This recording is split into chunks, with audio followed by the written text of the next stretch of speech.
Ladies and gents, today we have a special pro boxer, Craig Hook, and they don't call him Hook for nothing because he's got a right and a left hook. All right, well, let me help you. It's Craig Houk, Indiana Boxing Hall of Fame, 67 and 19 as a pro, 18 knockouts. I fought 4 world champions. I fought Julio Cesar Chavez, Hector Macho Camacho twice, Meldrick Taylor, and Joey Gamache. They were all world champions. And we're talking about the WBA, the WBC, the IBF, and the WBO, the biggest belts there are in boxing. So, yes, 45 and 2 in the state of Indiana. I was a ticket seller. I still continue to sell tickets, and that's been my gift. So I've been boxing for amateur from 1983 to 1988, and then pro from 1989 to 2003 when I fought Camacho at the Creek in Macho Time at the Creek in Fort Lauderdale. The second fight, the first time I fought Camacho was in Madison Square Garden in 1996 on the Riddick Bowe Andrew Galata undercard, when 18,331 people on HBO after dark, and I ended up getting 17 stitches in my mouth that night. So it was a painful night. But hey, when you're chasing greatness, that's part of the process. Every bit of it. Yeah, absolutely, brother. Absolutely, man. Hey, I seen your videos, man. You got a lot of fight in you, brother. I wish I was there live to see some of your videos in person. What was your favorite fight that you fought? Well, my greatest moment was in the first round when Camacho had me in trouble. He thought he had me out, and he dropped his hands just for a second, and I threw a right hand and shifted him, and then a left hook caught him on the chin, and he went down face first. So that would be my greatest moment ever in my boxing career. That would wipe out anything. I also fought Michael Lowy, who was a 96 bronze medal winner, and I fought him in Germany. And Dusseldorf, Germany, and I got stopped in the 11th round for the WBO Intercontinental title. That was probably some of my greatest moments that I can remember. There's some I'd like to forget, but there's some you want to remember. And the thing about it is being consistent, working hard, and chasing your greatness. So now I run the Indiana Boxing Hall of Fame. I do it with the same passion and the same drive. And I don't think there's a guy out there that can outwork me. I go to all the events and I support all the Hall of Fames, which I don't think anybody does. Because to me personally, it's not competition for me to with Rich Murat or Ed Brophy or whoever it is, Ray McCline. I don't care. They're doing a great job, and you can leave your ego at the door. We're recognizing fighters for their accomplishment. That's all it is to me personally. So I'm a fan. When I go to the events, I'm a fan. I go there, and I was just with Evander Holyfield and Floyd Mayweather at the Nevada Boxing Hall of Fame, and Andrew Ward and Vinny Pazienza, Kenny McKinney. I mean, there were so many great world champions and so many great fighters out there. James Lights Out Tony, and you get to see all these great champions, and you got to develop a relationship with them. Michael Spinks, he's one of my favorites. So I started the Indiana Boxing Hall of Fame for a guy named Marvin Johnson, who was a 1972 bronze medal winner, and he was a 3-time light heavyweight champion of the world. He fought a guy named Matt Parloff in 1978 for the light heavyweight championship of the world, the WBC, and he was able to stop him in Milan, Italy in 1978 for the WBC World Championship. But what the funny thing about it is Matt Parloff was a 1972 gold medal winner at 178, and Marvin Johnson was a bronze medal winner at 165. So he moved up. J. Russell Peltz moved him on up. And then he fought Matt Parloff, and he won the title. And then he turned around and fought Matthew Saad Muhammad, who's one of the greatest fighters in the world. And he lost the title. And then he come back and he fought Victor Galindez, and he knocked out Victor Galindez for the world title.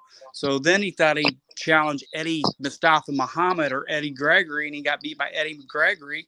So he lost the belt for a long time. And then in 1986, he beat Leslie Stewart for the WBA Light Heavyweight Championship of the World. So that was the reason I got started the Indiana Boxing Hall of Fame, because he couldn't get in to the International Boxing Hall of Fame because it's so hard. You got to be so consistent. You got to have so many title offenses. Sometimes it's popularity. Sometimes it's politics. It's just all part of boxing, and what do you bring to the table? So I started the Indiana Boxing Hall of Fame I'm on year 5. We just did year 5. I put in Don King, Carl King, Felix Trinidad, and Felix Trinidad Jr. Them are my celebrity/legends inductees. And then I bring in my local guys as well.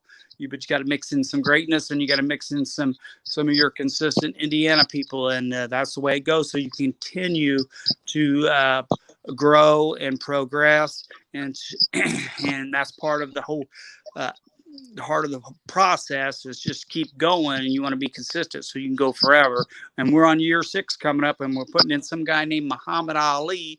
His wife will be at the event, and that will be May the 19th and 20th of 2023. And we're bringing in Corey Spinks. We're bringing in Ray Boom Boom Mancini, who fought here. Actually, this will be the first time I will be inducted in any Hall of Fame because of 47 fights. And basically what I've done for boxing, and I'll get into the Hall of Fame after year 6. But I wanted to make sure I put all my peers and all the people that beat me out legitimately in there as the first. And we're having a heck of a time this year. This is going to be a great event. Aaron Snowell, World Boxing News, he's coming in.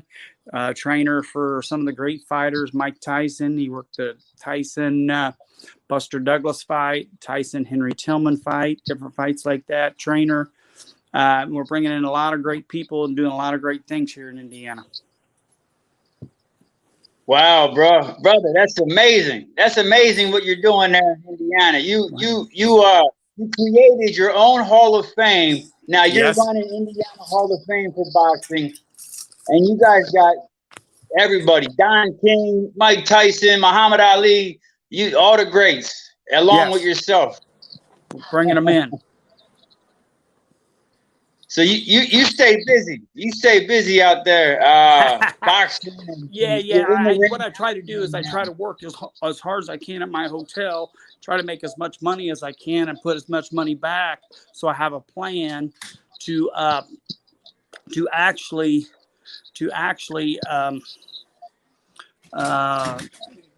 afford to be able to go to these events. Like, I'm going to show you something right now. Like, here is my YouTube channel right here. It's Indiana Boxing Hall of Fame YouTube. Right. And I'll go to the events and I'll cover the event. I'll just go Facebook Live, and then I'll download that and I'll put them on YouTube, my YouTube videos. And I've got over 1,300 subscriptions already in 2 years. I've got over 44,000 views. And, just do good, positive stuff. Now, look, my job, I was never wanted to make money off YouTube. That wasn't my goal. My goal was I'm a fan. I want to go to the events, see all the fighters, obviously put their prestige up there. And I kind of get embarrassed. Like, I'll go to a high school basketball game and they'll be talking about these high school kids. And I'm like, they didn't even accomplish what Marvin Johnson does. And they get twice as much recognition. So I was like, I'm going to make sure that these guys get recognized for their hard work. And let's face it, you can't play boxing. You have to fight. You play basketball, you can play soccer, you can play football, you can play all those sports. But in boxing, you got to fight. So it's a tough sport. So I want to make sure those guys get recognized. And that's been my key and my goal to get all my guys recognized. Been a great year.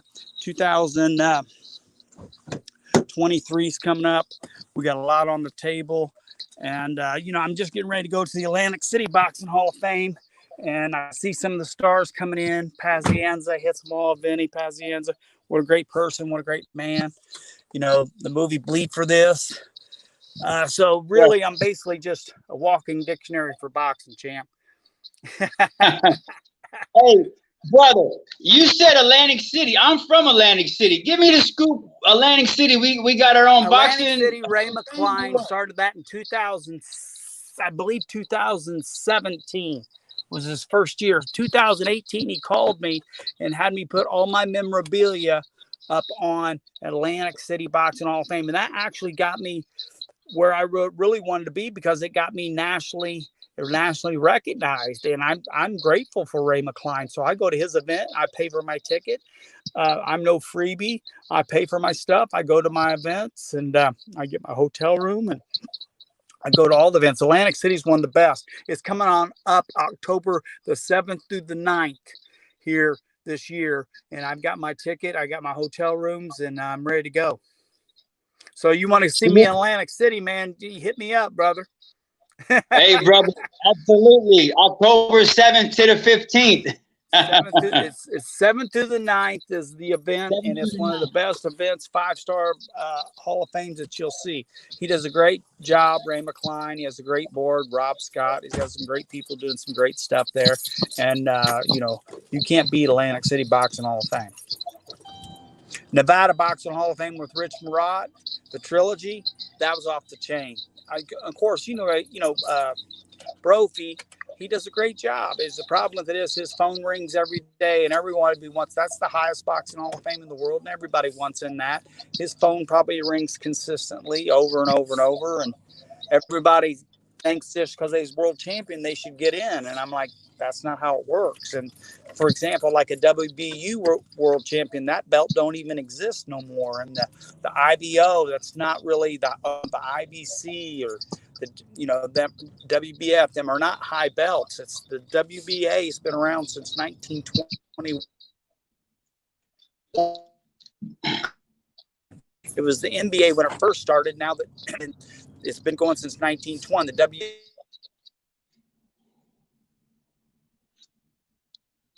in the Boxing Hall of Fame this year, the WBC's been going around since 1963. Now the IBF's been going around since 1983.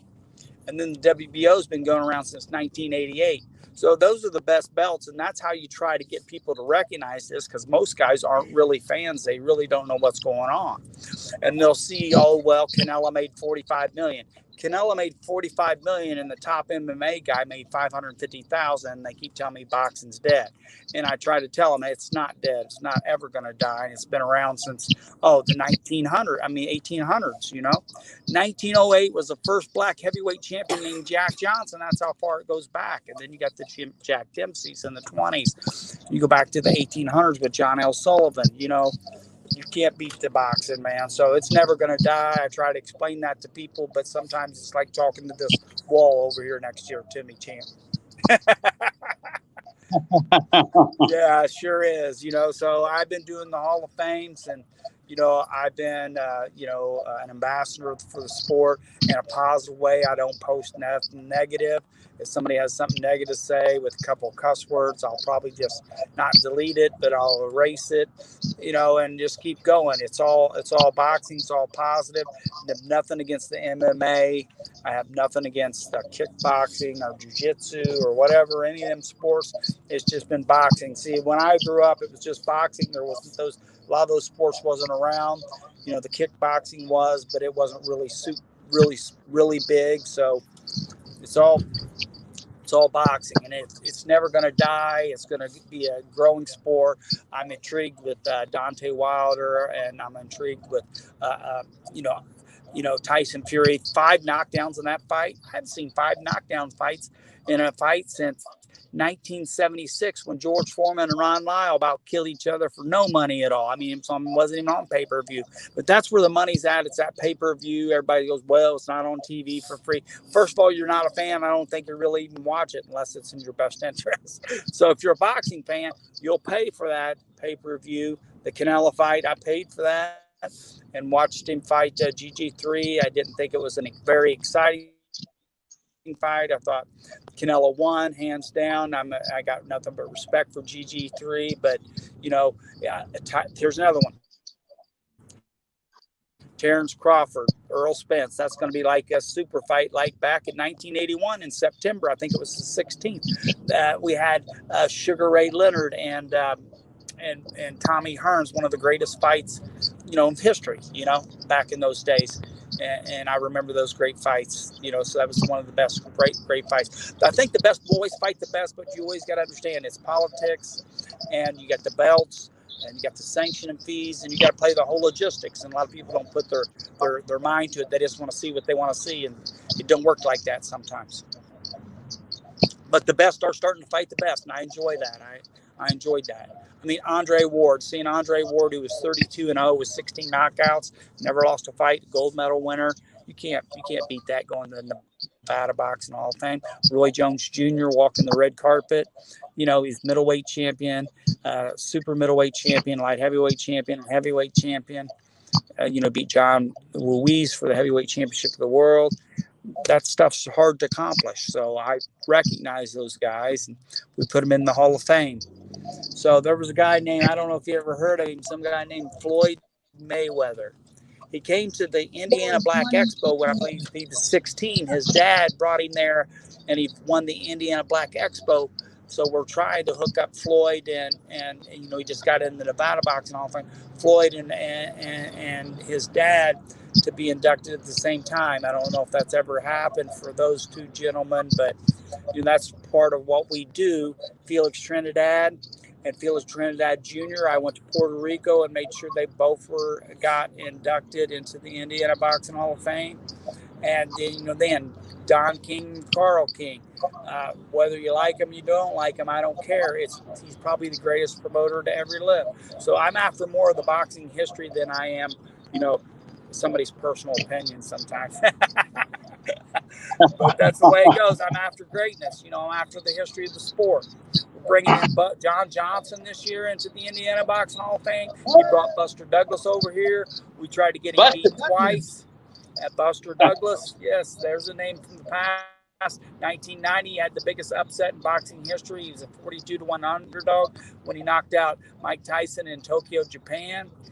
I was just watching the, Hulu with Mike Tyson talking about the whole thing, and I was like, hey, man, that's the way it goes. If you're not ready to go, sorry about your luck. Everybody's out to, you make their millions and make their impact in this boxing world. Buster Douglas did it in 1990 in Tokyo, Japan. So it's a great fight. So John Johnson comes in, his trainer will come in, and Buster Douglas came in 2020. They all fought here in Indiana. So anybody that fought here in Indiana, crossed Indiana, the great Indiana state of Indiana, we'll put them in the Hall of Fame. Now the celebrity/legend inductee, that they don't even have to fight in Indiana. They just have to be a celebrity or a legend in boxing and did great things for the sport. And that way we can continue to go forever in this boxing world. And you put your locals in it as well. So that's my strategy. I've been sticking to it, and it's been working. Wow, brother. Hey, you have met the greatest boxers in history, it sounds. You said yes. Mike Tyson? I think you said you were watching Hulu with Mike Tyson. I know. I saw the movie with Mike Tyson. I actually was in Mike Tyson's room, his hotel room, watching YouTube boxing with Marvin Johnson and Matthew Franklin at Mike Tyson's signing in Boston, Massachusetts. Me and one of my buddies who went up there, he fought with Mike Tyson in 1980.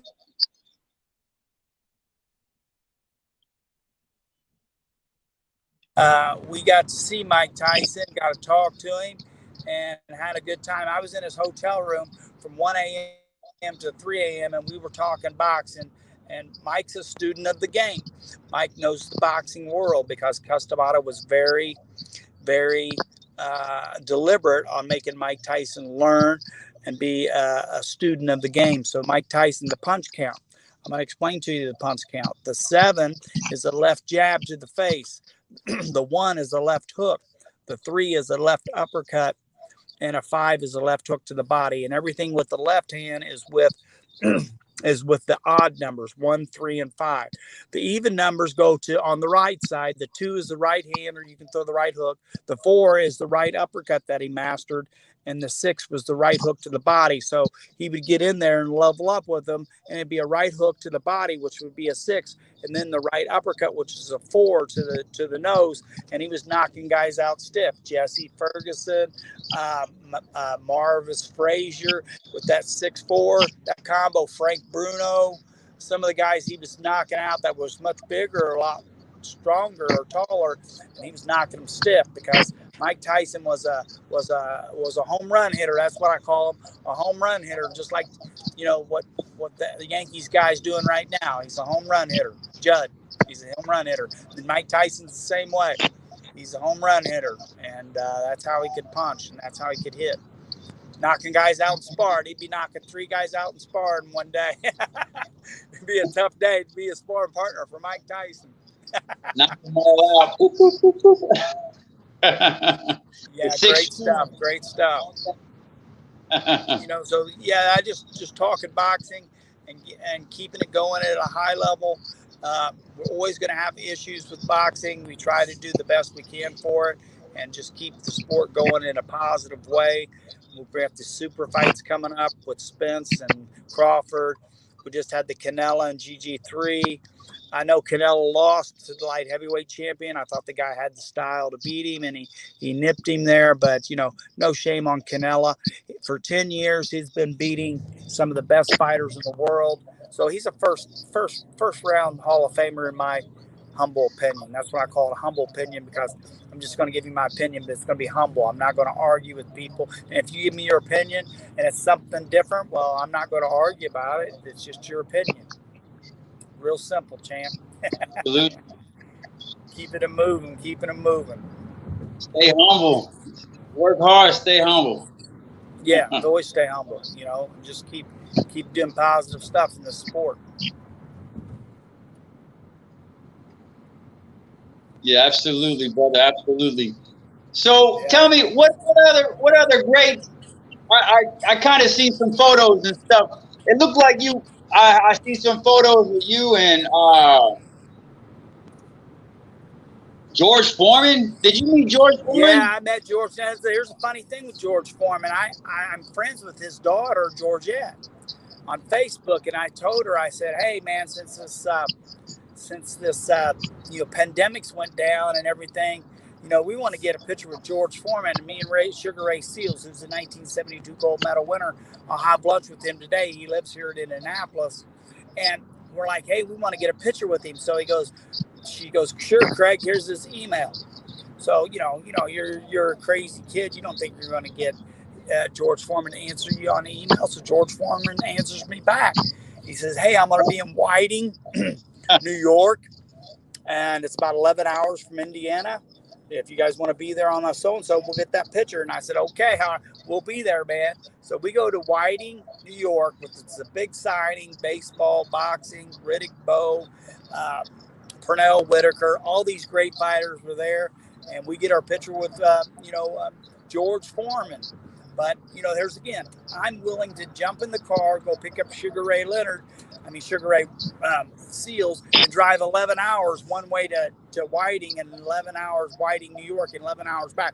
Most people ain't willing to do that, to get the results others won't get. You got to do what others won't do. I'll do that stuff. So I'll get on a plane and fly to Puerto Rico. I'll get on a plane and fly to the Nevada Boxing Hall of Fame, pay the $500 unlimited ticket, and see some of the greatest fighters in the world, because that's once in a lifetime experience.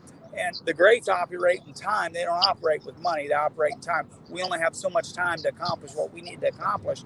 I only have so much time in this world, so I'm trying to accomplish everything I can and bring everybody in the Indiana Boxing Hall of Fame at the highest level and bring recognition to the state of Indiana. So I think we're doing a great job on that. I think we've been doing a good job. I love George Foreman, 1968 gold medal winner, 2-time heavyweight world champion.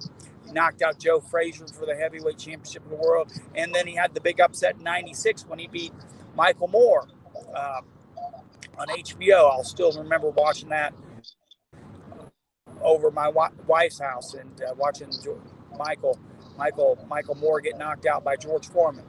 And what a great fight that was. What a great fight. And Michael Moore, I got my picture with Michael Moore that whole weekend. The first Southpaw to ever win the heavyweight to win the heavyweight world championship, Michael Moore. So it's all history. It's all boxing history. That's what we're after. Oh, he was Southpaw, huh? Yeah, Michael Moore. He actually won the light heavyweight championship and the heavyweight world championship. And Michael Spinks did it too. But if you want to go back in the old early days with some of the great fighters, I'd have to look up those names to find out who moved up from a middleweight to heavyweight to world champ. And we start talking about Marvin Hart, 1908 and 1906, and then we start talking about stuff that you have to really know what you're talking about. Go in the encyclopedia to look it up. Great fighters, great champions. Absolutely. Craig. Yeah.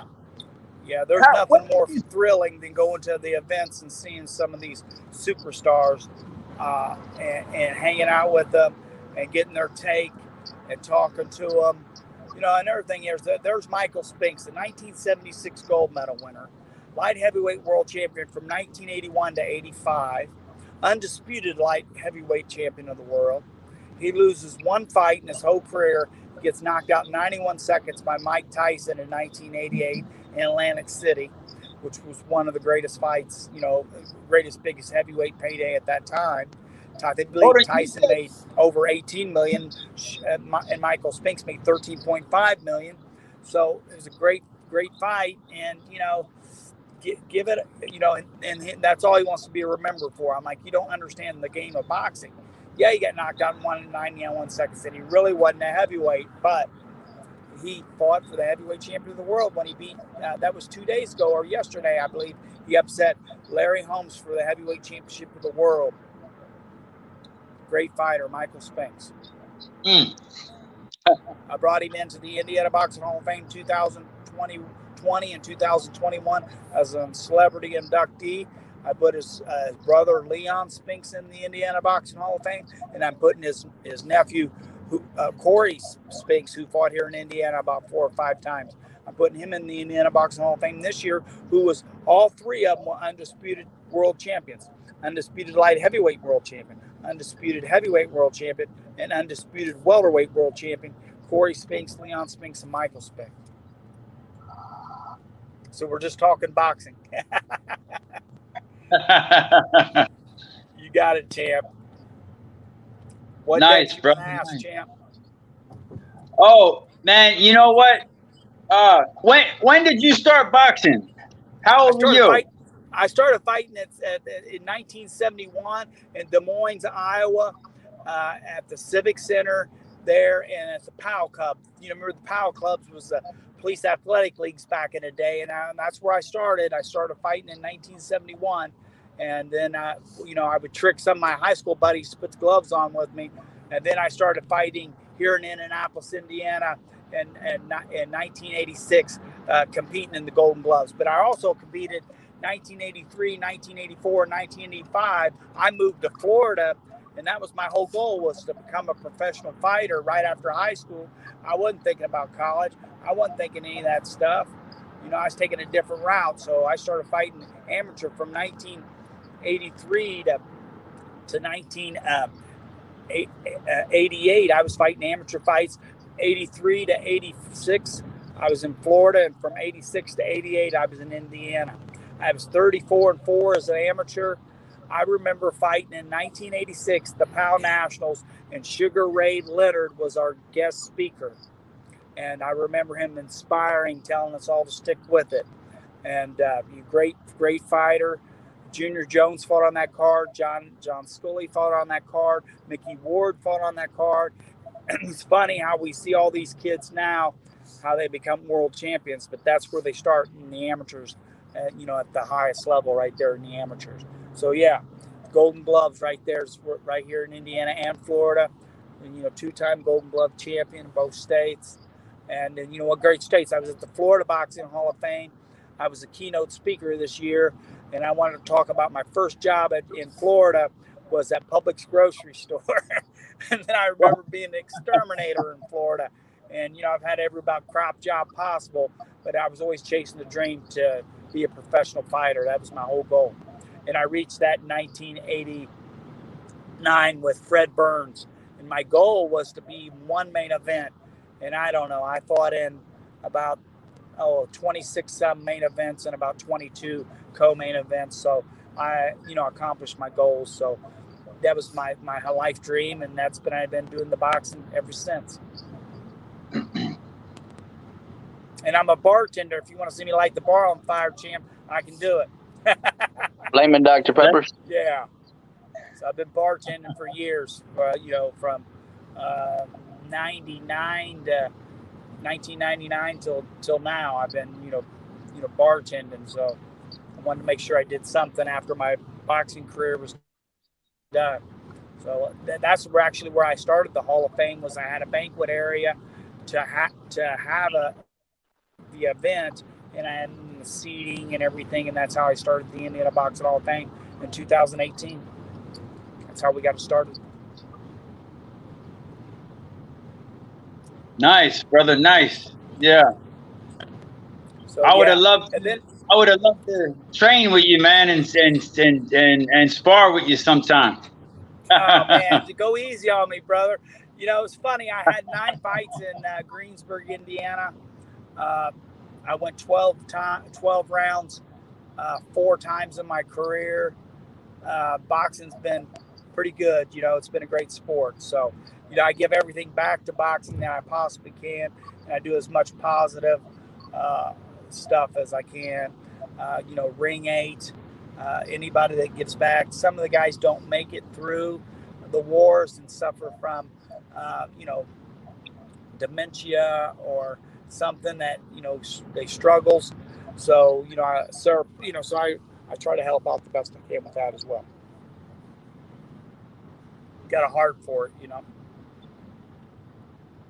Yeah, it's all about giving back, man. And you know what, Greg, you're giving back to Indiana. You're giving back to all these great boxers and making sure their legacy is never forgotten and they're honored.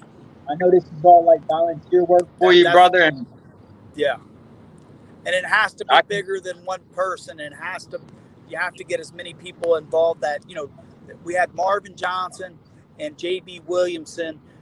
One was WBA light heavyweight champion and one was WBC light heavyweight champion at the same time, 1986 and 87. J.B. Williamson and Marvin Johnson, and they were from the same gym. And Champ Chaney, Quillen Chaney was the trainer. And, you know, when you see that type of greatness, saw Donnie Lason come to the gym. He ended up fighting Sugar Ray Leonard for $5.5 million. And at one point there he's just a broke kid coming to spar with Marvin Johnson. I thought this kid was crazy. But again, that's what it took to reach those dreams and get where you need to be. Donnie Lason, WBC world champion. You know, what a great fighter he was. And, you know, Sugar Ray Leonard, you know, what a great fighter he was. He moved up, won the super middleweight and the light heavyweight championship the same night from Donnie Lason. Donnie was beating him, and, you know, Sugar turned that animal side on and knocked him out with the vicious left hook. So great fighters, but Donnie Lason is what a great man. And we inducted Donnie Lason into the Indiana Boxing Hall of Fame in 2021. Had a great class in 2021. Yeah, we've had some great fighters and some great, and we put in, you know, promoters. J. Russell Peltz, we put him in. Fred Burns, we put him in. We put in all the greats from Indiana. Marvin Johnson and Layman Brewster, WBO heavyweight world champion when he knocked out Klitschko for the WBO. He's right here from Indianapolis, Indiana. We put him in the Indiana Boxing Hall of Fame, the very first class. There was another guy named Tony Zale. Tony Zale from Gary, Indiana. Angel Manfredi, Gary, Indiana. We put him in the Indiana box. Harold Brazier from South Bend, underrated. What a great fighter. He fought for a world challenger title twice. He fought Mayweather, Roger, and then Koji for the junior welterweight world championship. The great fighters that we recognize, you know, and that's what we want to do. We want to make sure that all the greats get inducted into the Indiana Boxing Hall of Fame.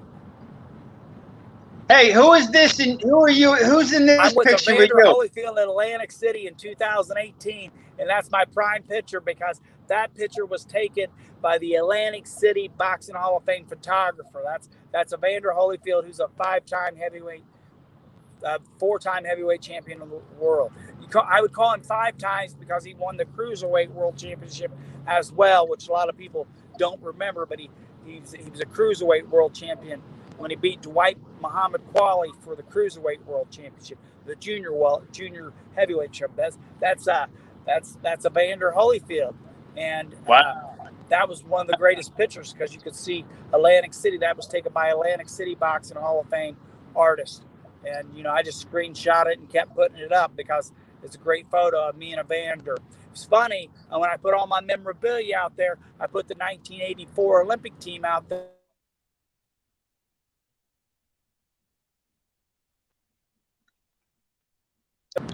So Evander come on over and started talking to me, and we started talking about the 1984 Olympic team.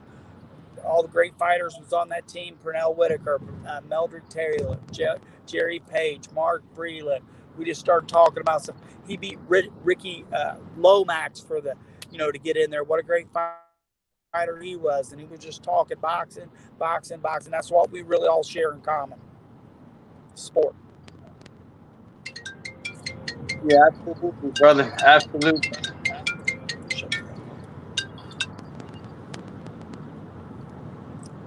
Okay, that's a guy named Buster Douglas.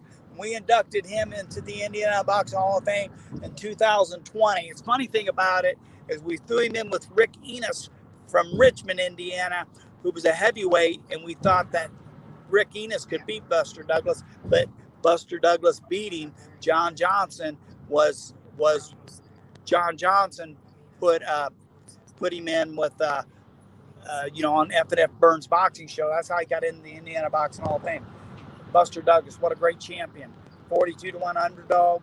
I drove over to his gym 8 or 9 times just to make sure that he came in the Indiana Boxing Hall of Fame. Because first he wanted to make sure it come from the heart instead of all about the money. It's not all about the money. First of all, it starts from the heart. Money comes after that, champ. Next picture, I'm ready. Yeah, here we go. Okay, next Buster Douglas, Michael Spinks, Michael Nunn. This is in 2020 when I opened it up to anybody, the celebrity/legend inductee. Michael Nunn fought here in Indiana. He knocked out one of our Goings fighters in the first round on a boat on an ESPN show. Michael Nunn was a 2-time world champion, and he was a 1984 Olympic alternate on the team. And he really didn't get the training. He was just a tough kid from Davenport, Iowa. And then when he went out to Gooson's gym in California, that's where he grew, and that's when he got the great champions. And that's when they got the gold nugget. And the gold nugget was Michael Nunn. What a great fighter he was. Buster Douglas. I don't have to say much about Michael Spinks. I mean, he speaks for himself. I think he's in 10 boxing Hall of Fames possible. We're getting ready to open the International Puerto Rican Boxing Hall of Fame in July of 28th and 29th in Puerto Rico of 2003, and bring in, Felix Trinidad, Miguel Cotto, some of the great fighters over in Puerto Rico that they've had such great fighters come from that. Wilfred Benitez and some of the greats that's fought over there in Puerto Rico, some of the great Hector Camacho, some of the greats of all time from Puerto Rico. And sometimes they don't get the recognition that they deserve. John Molina. I mean, some of the great fighters out of that country there in Puerto Rico when I was down there. And we're going to put a Puerto Rican International Boxing Hall of Fame. And we're going to get ready to hit them some more with left hooks and right hands, champ. Greatness coming in. You got it. The greats bring recognition and high level and positive stuff to the sport. That's what it is. Mike Tyson. All right, so here's another thing. Mike Tyson had a signing, and this signing was in New York, not Boston. I drove to New York. All right, Milton Lubin from Boxing Icons advertised that Mike Tyson was going to be there. I drove Sugar Ray Seals I paid $100 for that picture, $100. But I just paid to make sure that he got paid anyway. I've gotten some free pictures from Mike anyway. It doesn't make any difference. But when I go to some of those events, I give them some money because I feel their pain that they need to get, compensated for their efforts sometimes. And that's what they're there for. And sometimes that's their only way to make means as they get older. So that's what we did. It's Mike Tyson and Sugar Ray Seals. Mike Tyson was a 1984 alternate and actually turned out to be the best fighter on the 1984 Olympic team. As he grew, he was just young. He was just a kid. He's probably 16, 17, 18 years old. Wasn't very old. And then when he matured and he made a better professional fighter, he knocked out gold medal winner Henry Tillman in 84, and he knocked out gold medal winner Tyrell Biggs, and who was a gold medal winner as a pro. As Michael matured, he probably was the best fighter on the 84 Olympic team, and he was on the cover of Sports Illustrated 15 times to my 0. Wow. So yeah, Mike Tyson. How can you not be a fan of Mike Tyson? What a great fighter he was. Next picture, I'm ready. You got anything out there, champ? Throw it up. I'll explain it. Okay, Hector Camacho. That's 2003 at the press conference. Me and Camacho shaking hands. Now, I'll tell you what, Camacho, I learned a lot from him because I got to sit back from a distance and watch him and then understand the game. One thing he taught me was he's probably the best self-promoter that I ever learned from. And he could promote himself. And he would tell me, Craig, if you don't promote yourself, nobody else is going to do it for me. So that's one thing I learned from Camacho was being a promoter myself, promoting everybody else, promoting yourself, and promoting Indiana. And that's part of my gift was fighting Camacho. And then my claim to fame was when I dropped him in 2003, Macho Time at the Creek in round 1 with the left hook. And it was funny. I was telling my wife, that night, I said, after I knocked out Camacho for the championship, you're going to be sleeping with the champ. And it was funny. I got knocked out, right? So I come back to the hotel. I was still hyped up and everything. And she said, where is he? And I said, what? She goes, where's the champ, Camacho? And I'm like, this is a funny thing. That's it. She didn't get to sleep with the champ, but she slept with the champ and myself. So, that's the way it goes, man. Boxing. It's boxing. It's boxing. Yeah, my stories and pictures go on forever. And if you throw pictures in front of me, I've got the story with it instantly. Evander Holyfield. There we are talking about the 1984 Olympic team. Again, that's in Atlantic City in 2018. And me and Evander are talking about who's the better team, 84 or 76. And here's what I tell him. I tell him the 84 team was the best, but when I'm with Michael Spinks, I tell him the 76 team was the best.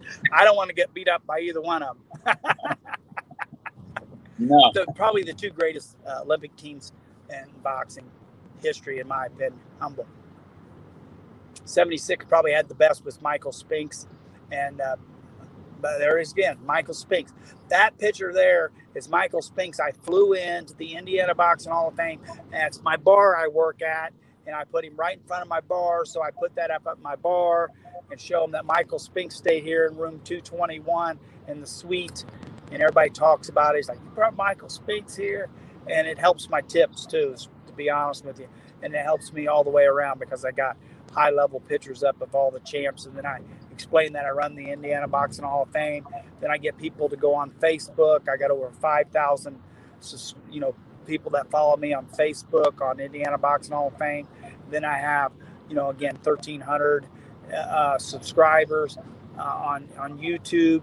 And then, Instagram, I'm right around, 1,200, closing on 1,300. And I only follow about 270.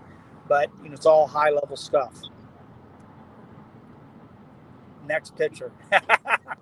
Iron Mike Tyson. Again, that was the picture in Whiting. And I was able to get a couple pictures that I told the people when I got up there and got my picture with him for the $100 that we had to wait on. they were popping pictures for me with Tyson. I got him, on video walking by. I got pictures of, Holyfield on video. So they're right there on my phone. And okay. Larry Legend Holmes. Larry Holmes. That is a picture of Larry Holmes. That is at the, Chicago, at the Italian Sports Hall of Fame in Chicago with Ray Mancini and Larry Legend Holmes, who dropped out in 8th grade, junior high, 7th grade, I believe, and now he's probably worth $18 million. And I only say that because I'm proud of him, and there's a guy self-made, and I'm all about self-made men. And if you got money from your mom and dad and all that stuff, I'm cool with it. But I'm not impressed like I am with Larry Holmes, who owns half of Easton, Pennsylvania. Self-made man, 18 million. What a great fighter. Muhammad Ali's sparring partner, Muhammad Ali's training camp in Pennsylvania. Great stuff. Great stuff. Next picture. Oh, that's me personally. Okay, so that picture was taken in Grand Rapids, Michigan, when I was on the billboard with Vinny Pazienza, Floyd Mayweather Sr., Mike Hercules Weaver, the WBA heavyweight champion in 1980, and Angel Manfredi, who was WBU champion. I don't really speak really highly of the WBU because it went under, but he did beat IBF world champion Arturo Gatti, and he also knocked out world champion Jorge Paez, who were legit world champions. So Angel Manfredi, in my opinion, is a great world champion. And Mike Hercules Weaver. And then I was on there with Sugar Ray Seals, 1972 gold medal winner. And then he fought a guy named Marvin Hagler to draw in 1974, which is not easy to do. 10-round fight. Yeah, great stuff. Great stuff. That's what I like. You pop the pictures up there, and I got the story with them. That's what makes it even better. Okay, Tim Witherspoon, 2-time world champion, along with Milton Lubin. This was at Ring 10 when we were raising money for Ring 10. The other guy was Dennis. Dennis. And Dennis, he fought. I'll tell you, he fought Julian Jackson for the title. Right here, and then go left. Yes, there we are. Tim Witherspoon, 2-time heavyweight world champion. That picture, that guy's a broadcaster right there. And them guys are great broadcasters who's doing this podcast right now. That picture, I see those guys. How you guys doing today? Good stuff. Great stuff. Those are awesome pictures you got there, Craig. Hey, thank you so much, man. I appreciate you guys' podcast, and I appreciate you guys talking to me today. Always good to see those old boxers that you got. Well, I try to tell them that I was a religious fighter. I thought it was better to give than receive, and that's why I can speak.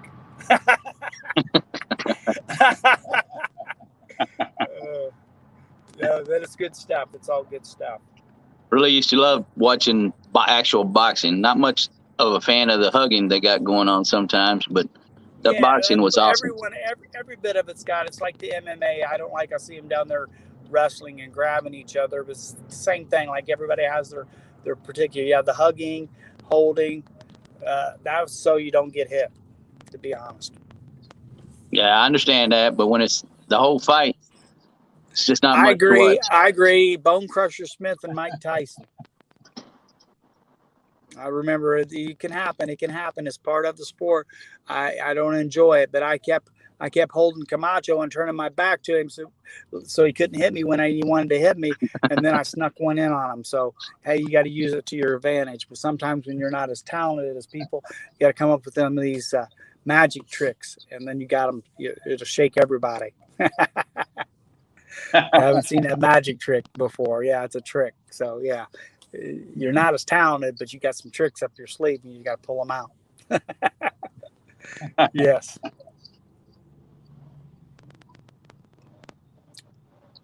No, that's good. You're keeping all those memories alive of all those guys. Great stuff, great memories, great boxing, and I just stay positive with it.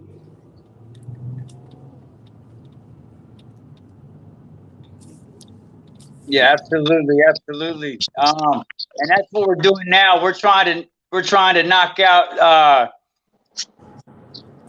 suicide prevention for these veterans, so they can seek help and stuff. So, Craig, it's an honor for you to come on this podcast with us. And any veterans out there, or any active duty, any military guys watching, you're not alone. Hit ring 8. We're here. People that care for you, love you. Craig, a pro boxer, is here to talk to you guys live. If you guys have any questions, you can call the podcast or send us a message. And tell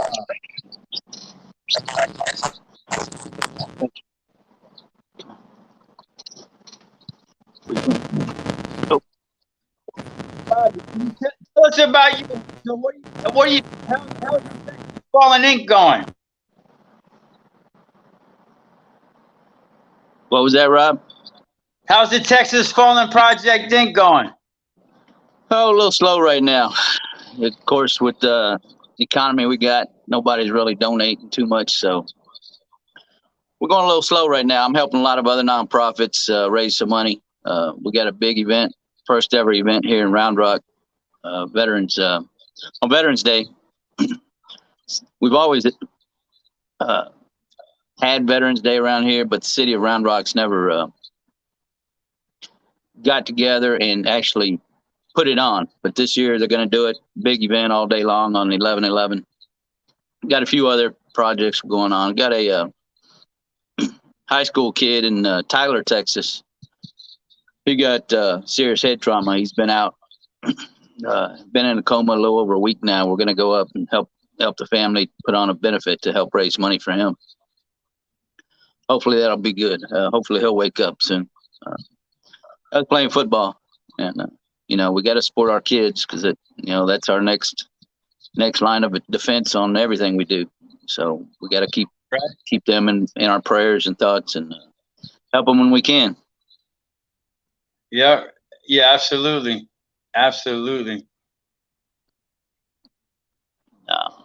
We went on a long ride yesterday on the bike. Took my wife. She thought we were just going to have lunch. We wound up doing about 250 miles. Got in late last night, but it was a good ride. Lots of deer out there. I think she might have been hungry. You had her wait 250 miles before you gave her lunch. No, I fed her before, but then I asked her where she wanted to go next, and she didn't say, so I just turned my bike, headed west, and went to Fredericksburg, Texas.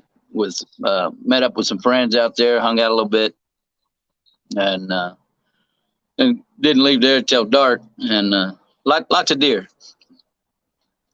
Good thing we didn't see no pigs, though. Those scare me more than the deer.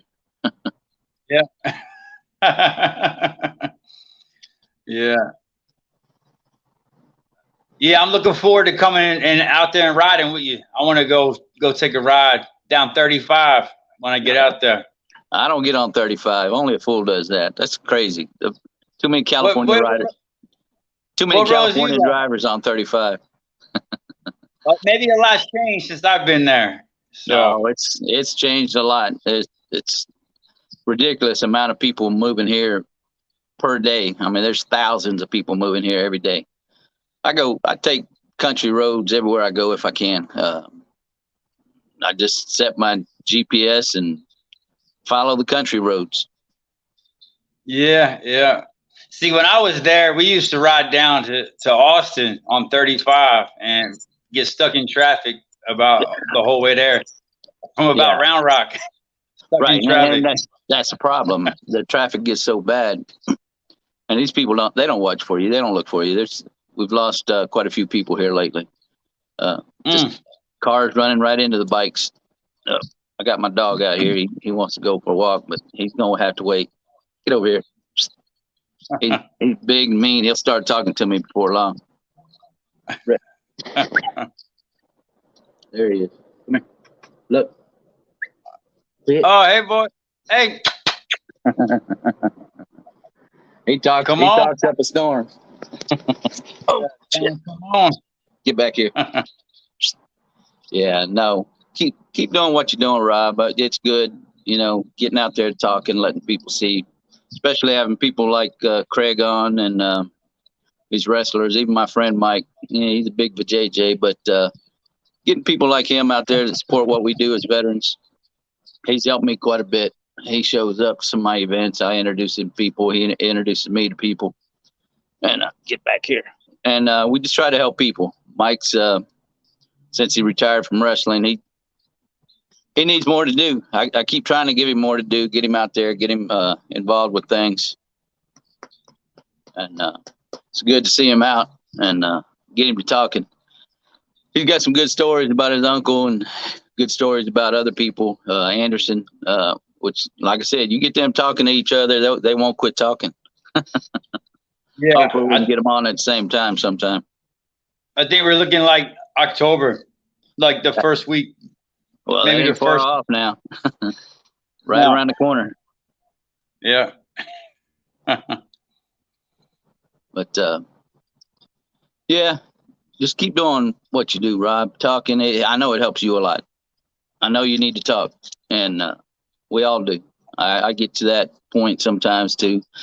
I just jump on my bike and I go riding, and sometimes I don't know where I'm going. I just go, and I get stopped somewhere, and I always meet somebody that I'm blessed to be able to make a difference in a lot of lives because I listen to what they say, and that's what you do. You listen to them, and that's important.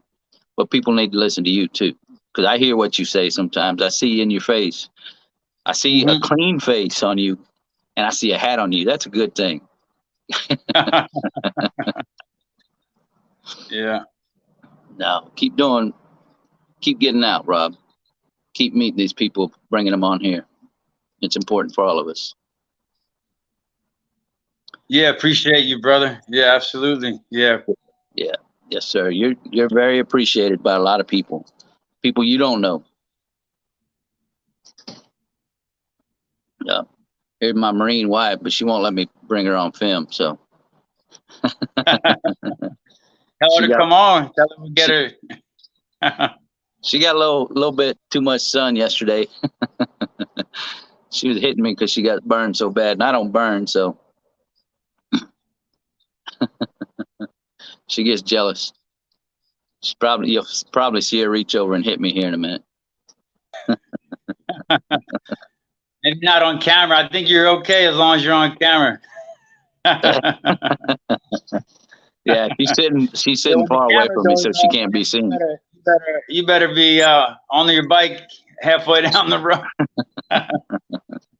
She's a little bitty, but she's mean. Yeah. Tell her, catch me if you can. If I'm on a bike, she can't catch me, but if I'm walking, she can catch me. My knees are too shot to do much running anymore, but yeah, it was good to listen to Craig this morning. All them pictures he had, pretty amazing people. Yeah, he's super amazing. Yeah, I like that guy, Craig. Yeah. All right, Rob, I got to get ready for a meeting. I'm glad I got to sit in a little bit and listen to him. And always good to see you, and we'll see you again soon. All right, well, I salute you, Bobby, and I'll see you later, brother. Yes, sir. Take care, man. Bye. Take care.